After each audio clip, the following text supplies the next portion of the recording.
Hujambo popote ulipo Afrika na kote duniani. Karibu kwa idhaa yako. Hii ni idhaa ya Kiswahili ya Afrika. Sauti ni ya Mwafrika. Haya ni matangazo yanayoangazia matukio muhimu barani. Tumekuandalia taarifa mbalimbali ikiwemo sanaa, uongozi, afya, teknolojia, spoti, bila kusahau mazingira. Jina langu ni Anne Ngugi. Andamana nasi kwenye ukurasa wetu wa Facebook, YouTube, X na TikTok. Tafuta idhaa ya Kiswahili ya Afrika. Karibu mpenzi msikilizaji, tuandamane. Lala inje, baridi, tuko tu hapa na watoto maimbu.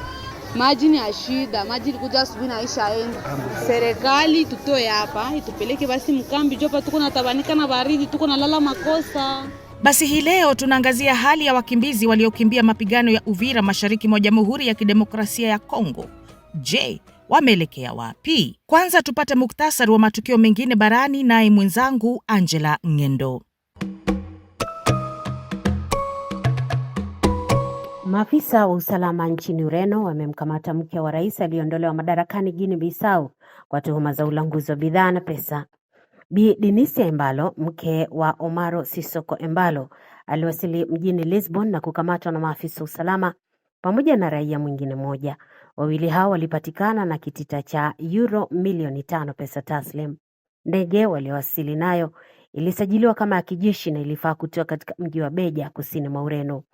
Vyombo vya habari mjini Lisbon vimesema mshukiwa wa pili ni aliyekuwa mshirika wa ndani wa rais Embalo, ambaye pia ni mwekezaji mashuhuri bwana Tito Gomes Fernandez. Embalo ametoroka Bissau na amepata hifadhi katika nchi ya Congo Brazzaville. Katibu mtendaji wa chama cha PPRD cha rais wa zamani wa Jamhuri ya Kidemokrasia ya Kongo Joseph Kabila, Emmanuel Ramazani Shadari, amekamatwa mjini Kinshasa.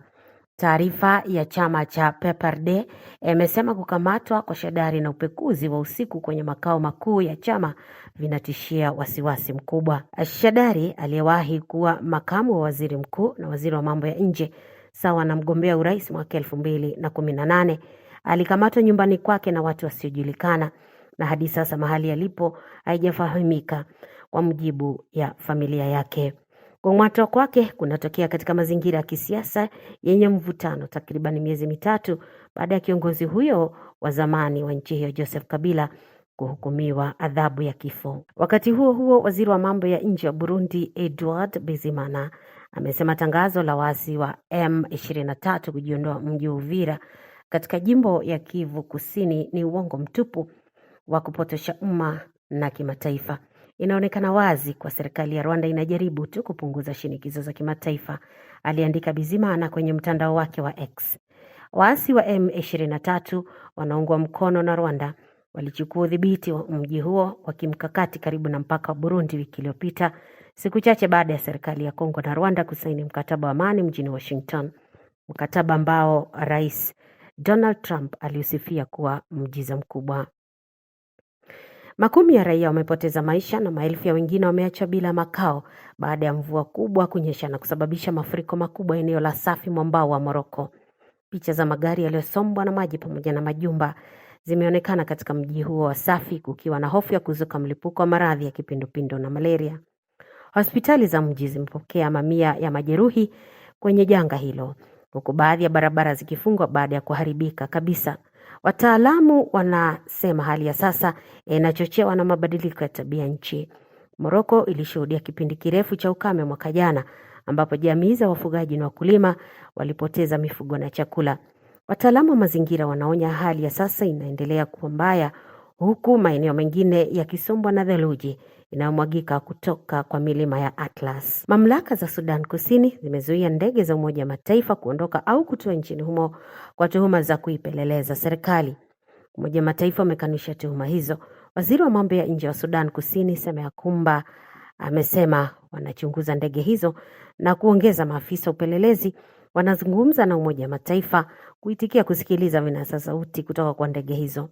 Msemaji wa Umoja wa Mataifa Sudan Kusini Priyanka Chaudhry amesema vifaa vyote vinavyotumika na maafisa wa umoja huo ni kwa minajili ya kuwafaidi 70% ya raia wa Sudan ambao wanategemea misaada. Shukran sana Ngendo. msikilizaji, leo tunaangazia tukio muhimu mashariki mwa nchi ya Jamhuri ya Kidemokrasia ya Kongo, ambapo kundi la waasi la M23 limeondoka mji wa Uvira, mji waliokuwa wameushika wiki iliyopita, siku moja baada ya makubaliano ya Washington yaliyopewa jina la Washington Agreement. Hali inazidi kuwa changamoto. Ripoti zinaonyesha baadhi ya maeneo ndani ya Uvira yaliharibiwa vibaya. Sasa tunataka kufahamu kweli ni nini kinachoendelea, ni nani anafaidika na jinsi hatua hizi zinavyoweza kuathiri mji wa Bukavu na Goma na hatimaye usalama wa wananchi wa Kivu Mashariki. Kuungana nasi leo ni Dide Sikabwe, mwanahabari wa idhaa ya Kiswahili Sauti ya Mwafrika aliyeko kule mashariki mwa DRC, ili atupe maelezo ya punde yenye undani na ukweli wa eneo hilo. Karibu sana Dide Sikabwe. Hebu kwanza tujadili sababu ya uondoaji wa kikundi cha M23 kule Uvira.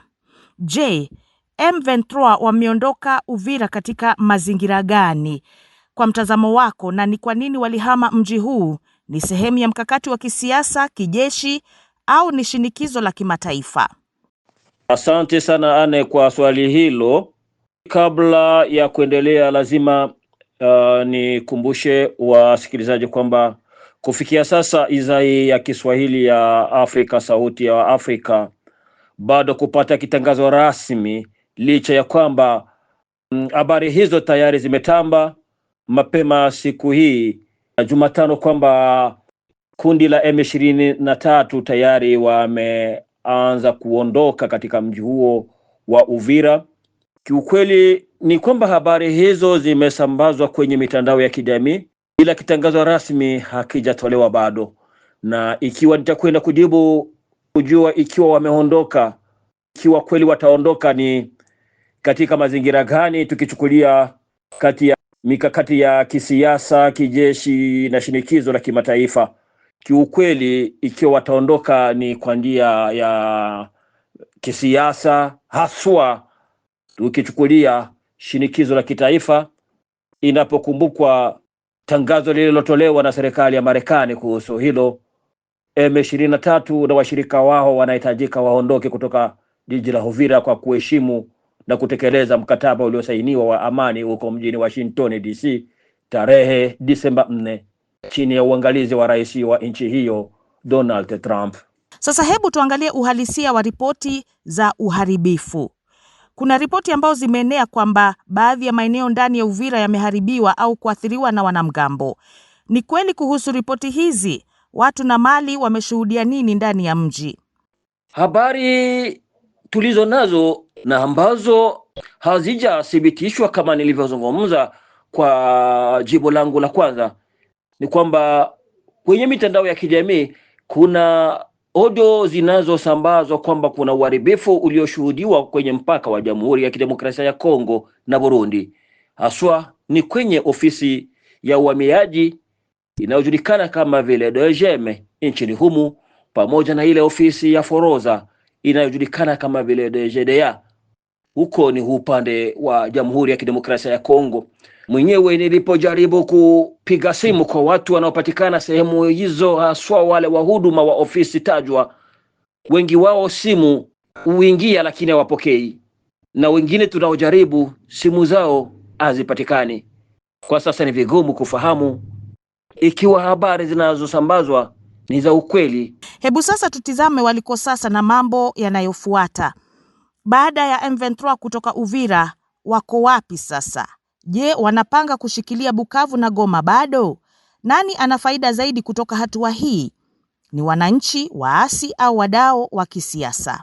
Cha msingi ni kufahamu kutokana na makubaliano walioyafikiana mjini Washington DC ni kwamba baada ya kusaini mkataba hawakutakiwa kuendelea kuteka vijiji vingine au kusonga mbele. Yaani ikiwa wataondoka Uvira, ninachofikiria kwa mtazamo wangu mimi ni kwamba wataondoka, huenda wakabaki sehemu ambako walikuwa kabla ya kusainiwa kwa mkataba, tukichukulia huko sehemu za Kamanyola wa wilayani Walungu na sehemu zingine ambazo walikuwepo kabla ya mkataba wa Washington. Kile ninachoweza kusema kuhusu ikiwa ni nani anafaidika zaidi kutoka hatua hii, kwa mtazamo wangu ni kwamba wanaofaidika ni wakahaji, yani wananchi na siasa aswa wa upande wa vyama tawala. Waasi hawafaidiki kwa kuwa malengo yao ilikuwa ni kukaa labda na kuendelea kusonga mbele. Yaani ikiwa wataondoka, hitakuwa kuondoka kwa hiari yao, lakini ni kupitia shinikizo. Na la mwisho Dide, athari kwa raia wa eneo kwa kuzingatia uhamaji wa M23. Je, hali ya usalama kwa raia wa Kivu Mashariki imeathirika vipi? Na je, hatua za hivi karibuni zinaashiria mwelekeo gani wa migogoro ya kaskazini mashariki mwa DRC kwa wiki zijazo? Hususan tukijua kwamba tunaelekea katika msimu speciali sana kwa Wakristo wote duniani, na ni msimu wa Krismasi na hatimaye kuruka mwaka mpya.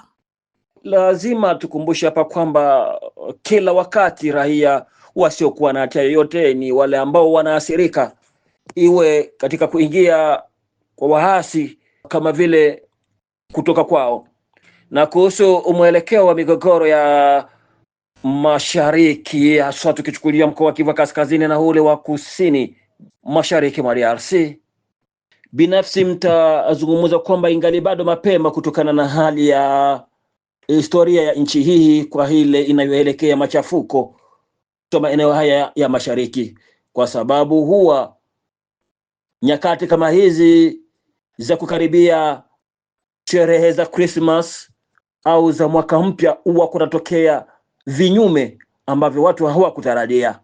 Kile ambacho ninaweza kusema tuyaachie majira, lakini kupitia shinikizo za nchi za magharibi, tukichukulia haswa Marekani, matumaini yanaweza yakawe kwamba huenda ni mwelekeo wa kutatua mizozo hii inayoikumba kwa muda mrefu mashariki mwa nchi, haswa ikiwa nchi zenyewe za magharibi hazitatumia unafiki, kwa kuwa uwezo wanao. Hakuna kile ambacho kinaweza kushindikana endapo serikali ya Marekani itakuwa imechukua mambo haya mkononi.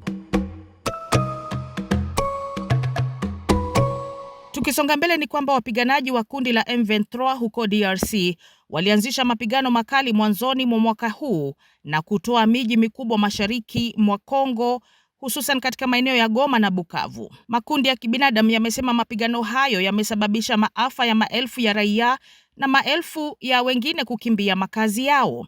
Nchi ya Burundi imeshuhudia wimbi la wakimbizi ambao walikimbia mapigano mjini Uvira. Mashirika ya kibinadamu yalisema raia wake 200,000 walikimbia Uvira na kuingia Burundi.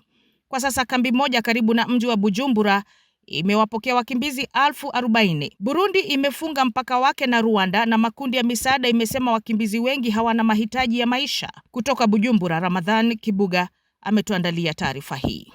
Umache kwanza please kate yako. Mfasha ka foto. Foto hiyo haifai. Na mfasha.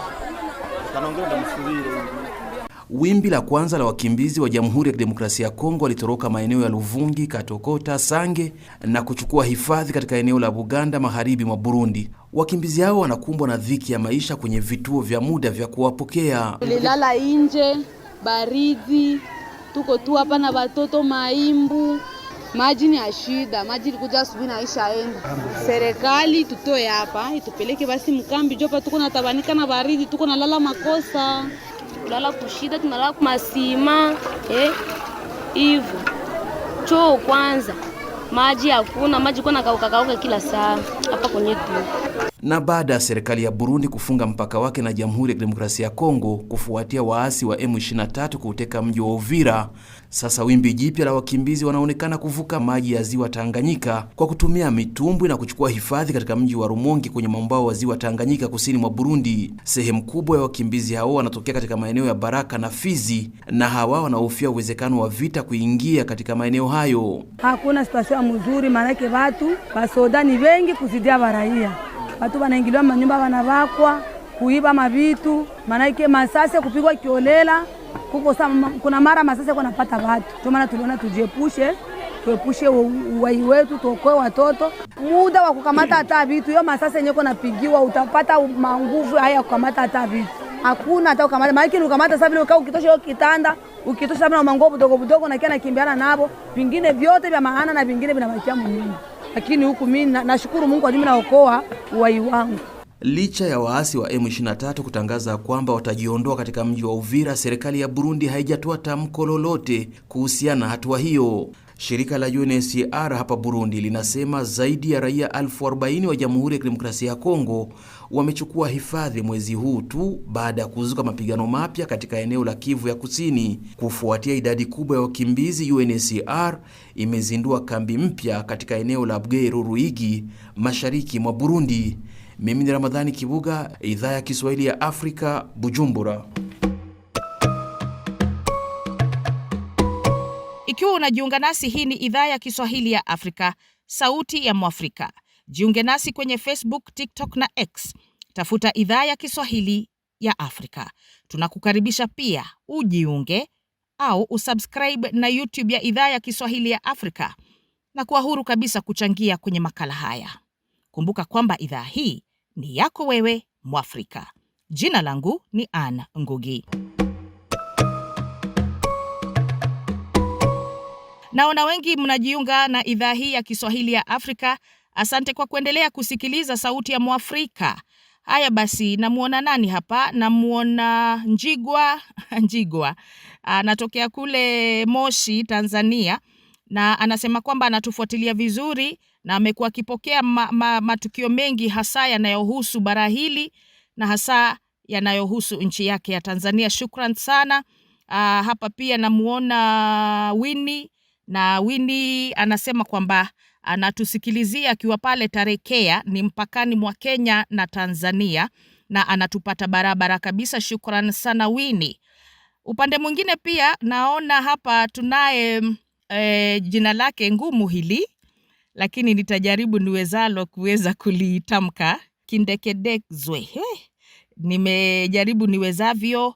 Anasema anatusikiliza kutoka Kinshasa, DRC, na anapendezwa na jinsi ambavyo tunafuatilia matukio mashariki mwa nchi ya Jamhuri ya Kongo, na anasema kwamba imani ya kila Mkongo ni kwamba amani itapatikana. Endelea kutuma maoni yako na sisi pia tutakuwa na jukumu la kuyasoma na kuhakikisha kwamba yanasikika bayana. Tusonge mbele, ambapo nchini Tanzania mzozo wa kisiasa unaendelea kutokota, huku chama kikuu cha upinzani kikiapa kutoshiriki mchakato wa maridhiano ya kitaifa hadi kuwepo na mazungumzo ya kuunda utawala wa mpito na kusisitiza utawala wa sasa hauna kibali cha raia kuongoza. Wakati huo huo, Rais Samia anaonekana kuendelea kutengwa. Jarida maarufu la Forbes limekosa kumtaja Rais Samia miongoni mwa wanawake nguli na maarufu na walio na ushawishi barani Afrika. Miongoni mwa wanawake shupavu Afrika mwaka huu ni pamoja na Rais wa Namibia Netumbo Nandi-Ndaitwah, Judith Tuluka ambaye ni waziri mkuu wa DRC, Ngozi Okonjo-Iweala, katibu mkuu wa WTO. Wengine ni Mary Vilakazi na Mpumi Madisa, wawekezaji hodari kutoka Afrika Kusini, na mmiliki wa shirika la Ebony Life Nigeria, Mo Abudu. Veronica Natalis anaarifu zaidi akiwa Tanzania. Orodha ya wanawake 100 mashuhuri duniani ya mwaka 2025 inayochapishwa kila mwaka na jarida la Forbes haijamtaja Rais Samia Suluhu Hassan wa Tanzania kama miongoni mwa wanawake 100 mashuhuri na wenye ushawishi. Badala yake, jarida hilo limewatambua wanawake wengine katika ngazi ya urais, mawaziri na viongozi wa taasisi za kimataifa. Forbes, ambayo ni kampuni ya kimataifa ya vyombo vya habari yenye makao yake makuu nchini Marekani, imewataja baadhi ya marais wanawake kama vile Rais wa Mexico Claudia Sheinbaum pamoja na Rais wa Namibia Netumbo Nandi-Ndaitwah pamoja na viongozi wengine wa taasisi za kimataifa. Kutotajwa kwa Rais Samia katika jarida hilo kunazua maswali, hasa kwa sababu mwaka jana 2024 jina lake lilikuwepo katika orodha ya wanawake 100 wenye ushawishi mkubwa zaidi duniani, na hoja inaibuka sasa kwamba kwa nini asitambuliwe tena mwaka huu, hasa ikizingatiwa kwamba Tume ya Taifa ya Uchaguzi nchini mwake imemtangaza kuwa mshindi wa kiti cha urais kwa 98%, jambo ambalo halijawahi kutokea katika historia ya siasa za Tanzania na Afrika kwa ujumla. Rais Samia hata hivyo anakabiliwa na upinzani mkali kutoka ndani na nje ya nchi yake ya Tanzania, akitakiwa kuachia ngazi, ushindi wake ukitiliwa mashaka kwa kuwepo kwa udanganyifu mkubwa katika uchaguzi uliogubikwa na mauaji ya raia. Chama kikuu cha upinzani nchini humo Chadema, ambacho mwenyekiti wake Tundu Lissu mpaka sasa anashikiliwa kwa mashtaka mbalimbali ikiwapo ya uhaini, kilitoa msimamo wake kikitaka serikali ya mpito na uchaguzi kurudiwa. John Heche ni makamu mwenyekiti wa chama hicho. Chadema na Watanzania tunataka serikali ya mpito isiyoongozwa na Samia Suluhu Hassan itakaowekwa chini ya usimamizi wa taasisi huru za kimataifa. Kwa kuwa serikali haina uhalali wowote, Chadema inataka kuanzishwa kwa serikali ya mpito ambayo: moja, haitaongozwa na Samia Suluhu Hassan wala serikali ya CCM, itakayoaminika na Watanzania na jumuiya za kimataifa. Mbili, itasimamiwa na mashirika ya kimataifa yenye kuaminika na yenye uwezo kama vile Umoja wa Mataifa, AU na SADC. Tatu, itarejesha utulivu, haki za kisiasa na za kiraia. Nne, itafungua anga ya kisiasa na uhuru wa kujieleza. Tano, itaratibu uchaguzi mpya wa kitaifa kwa uwazi, uadilifu na uangalizi huru wa kimataifa. Sita, itahakikisha kuachiwa huru kwa wafungwa wote wa kisiasa na wote waliofunguliwa kesi za uongo. Saba, itahakikisha kuachiliwa kwa wote waliotekwa nyara na kufichwa katika mahabusu bubu vya siri na wanaopewa mateso yanayoratibiwa na vyombo vya dola. Pointi namba 6. Chadema na Watanzania tunataka uwajibikaji wa wote waliohusika katika mauaji na ukatili, na tunataka mageuzi makubwa ya vyombo vya usalama. Chadema inasema haitambui uongozi uliopo madarakani na kutoa msimamo kwamba haitaingia katika maridhiano. Veronica Natalis, Idhaa ya Kiswahili, Sauti Afrika, Arusha. Shukran sana Veronica. Hali ya kisiasa nchini Uganda inaendelea kuzua wasiwasi mkubwa huku taifa hilo likielekea kwenye uchaguzi mkuu. Upinzani unadai kunyimwa nafasi ya kufanya kampeni huru, huku ripoti zikionyesha mikutano ya hadhara ikivunjwa na vyombo vya usalama na wafuasi wa vyama vya upinzani kushambuliwa. Je, ni kipi ambacho Rais Yoweri Kaguta Museveni anapania kukifanya ambacho hakikufanywa kwa yamkini miongo minne ambayo amekuwa madarakani? Tuungane na Shisia Wasilwa akilizamia swala hilo kwenye tahariri ifuatayo. Taswira inayojitokeza Uganda leo ni ya taifa linalojiandaa kwa kile kinachoitwa uchaguzi, lakini kwa vitendo linashuhudia kile kinachofanana zaidi na mchezo wa kuigiza wa kisiasa. Upinzani unazuiwa kufanya kampeni zake kwa uhuru, mikutano ya hadhara inatawanywa kwa nguvu, na wafuasi wa vyama pinzani wanapigwa hadharani mbele ya kamera bila aibu wala uwajibikaji. Hili si jambo jipya, lakini ukali wake umefikia kiwango kinachotia wasiwasi mkubwa. Kauli ya Bobi Wine kwamba Uganda haitakuwa na uchaguzi bali ni mchezo tu kwa sababu mshindi tayari anajulikana, imegusa hisia za wengi ndani na nje ya nchi. Si kwa sababu kauli hiyo ni ya kishabiki, bali kwa sababu inaakisi uhalisia unaonekana wazi. Mazingira yasiyo sawa ya ushindani wa kisiasa, vyombo vya dola vinavyoonekana kuegemea upande mmoja, na hofu inawafunga raia kabla hata wajapiga kura. Rais Yoweri Museveni aliye madarakani kwa takriban miongo minne ameendelea kukataa wito wa kuachia madaraka. Hapa ndipo swali la msingi linapoibuka: ni kipi kipya anachotaka kuwaletea Waganda ambacho hakukifanya katika miaka 40 ya uongozi wake? Ikiwa muda huo wote haukutosha kujenga taasisi imara za demokrasia, kuhakikisha mabadiliko ya amani ya uongozi na kulinda haki, za msingi za raia, ni mantiki ipi inayobaki ya kuendelea kung'ang'ania madaraka? Historia inaonyesha kuwa tawala ndefu mara nyingi hupoteza uwezo wa kujisahihisha. Zinapofika hatua hii, uchaguzi ubaki kuwa zoezi la kuthibitisha uhalisia uliokwisha amuliwa, si chombo cha wananchi kutoa maamuzi yao. Ndio maana shutuma za matumizi ya nguvu dhidi ya upinzani ni ishara ya hofu ya kura, hofu ya sauti ya wananchi na hofu ya mabadiliko. Uganda inastahili zaidi ya uchaguzi wa jina tu. Inastahili mchakato huru, wa haki na wa kuaminika, unaoruhusu kila sauti kusikika bila vitisho. Demokrasia haishi kwa sanduku la kura pekee, bali mazingira yanayoheshimu uhuru wa kujieleza, kukusanyika na kushindana kisiasa. Kadri uchaguzi unavyokaribia, macho ya Afrika na dunia yako Uganda. Swali si tena nani atashinda, bali kama uchaguzi wenyewe utakuwa huru na wenye haki. Na kwa kweli mshindi tayari anajulikana, basi huo si uchaguzi, ni tamthilia ya kisiasa inayochezwa kwa gharama ya matumaini ya wananchi. Ni tahariri naye Shisia Wasilwa. Hebu sasa tupate matukio mengine barani na mwenzangu Angela Ng'endo. Maafisa wa usalama nchini Ureno wamemkamata mke wa rais aliyeondolewa madarakani Guinea Bissau kwa tuhuma za ulanguzi wa bidhaa na pesa. Bi Dinicia Embalo, mke wa Omaro Sissoco Embalo, aliwasili mjini Lisbon na kukamatwa na maafisa wa usalama pamoja na raia mwingine mmoja. Wawili hao walipatikana na kitita cha euro milioni 5 pesa taslim. Ndege waliowasili nayo ilisajiliwa kama ya kijeshi na ilifaa kutoka katika mji wa Beja kusini mwa Ureno. Vyombo vya habari mjini Lisbon vimesema mshukiwa wa pili ni aliyekuwa mshirika wa ndani wa Rais Embalo, ambaye pia ni mwekezaji mashuhuri Bwana Tito Gomes Fernandes. Embalo ametoroka Bissau na amepata hifadhi katika nchi ya Congo Brazzaville. Katibu mtendaji wa chama cha PPRD cha rais wa zamani wa Jamhuri ya Kidemokrasia ya Kongo Joseph Kabila, Emmanuel Ramazani Shadari, amekamatwa mjini Kinshasa.